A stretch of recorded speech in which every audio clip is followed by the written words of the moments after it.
Olá, pessoal! Aqui é a professora Raquel, do canal Ensinando Ciências. Vamos aprender juntos? Hoje, vamos conversar um pouquinho sobre cromossomos e DNA.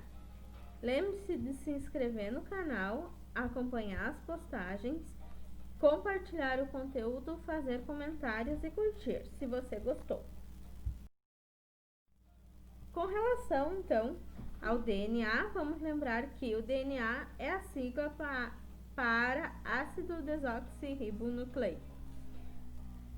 O DNA está inserido nos cromossomos dos seres vivos. Esses cromossomos podem ser uma longa fita ou um laço circular. No caso dos seres vivos procariontes, que possuem células procariontes, o DNA, os cromossomos, vão ser um laço circular. E no caso dos seres vivos com célula eucarionte, nós vamos ter uma ou mais fitas longas, né? Que formam então esses cromossomos. Esses cromossomos, eles pertencem, então, eles vão estar inseridos, dentro desses cromossomos vão estar inseridos os genes. Então, os genes são estruturas, né, ou conjuntos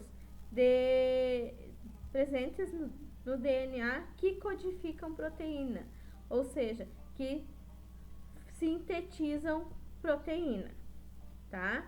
Então, essa é a função. Tem alguns ácidos nucleicos, alguns ácidos nucleicos que vão estar ali, que não vão sintetizar nada, e alguns conjuntos vão sintetizar, tá? Então, aqui a gente tem uma imagem do que seria, então, o cromossomo de uma forma aberta. Então, nós vamos ter aqui uma imagem ideal, ou um modelo de cromossomo, né?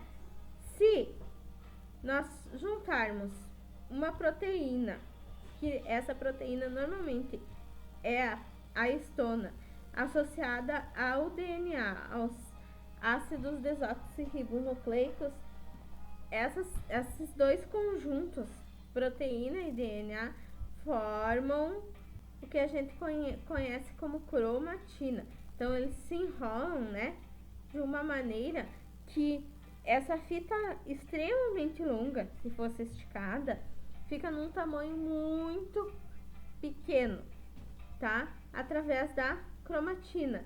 E a cromatina vai formar os cromossomos. Então, aqui a gente tem imagens de alguns cromossomos, né? De uma forma colorida, é óbvio que eles não têm essa coloração. Aqui, provavelmente foi usado algum tipo de pigmentação pra gente ter uma ideia de como eles são, né? Ou como a gente poderia visualizá-los se eles pudessem andar passeando por aí.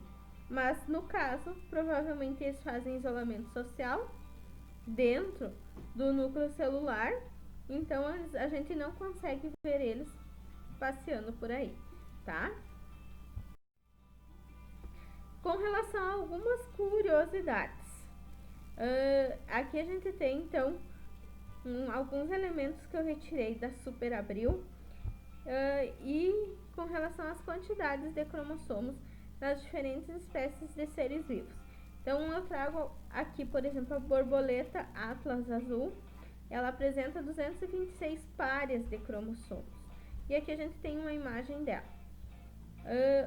Uma planta, então, que é a Ophioglossum reticulatum, apresenta 620 pares de cromossomos. É uma planta que está na classe das samambaias, tá? Então, tem muito mais pares de cromossomos, por exemplo, que a borboleta. Aqui nós temos a imagem do protozoário ciliado, que tem o seu DNA fragmentado em mais ou menos 16 mil cromossomos.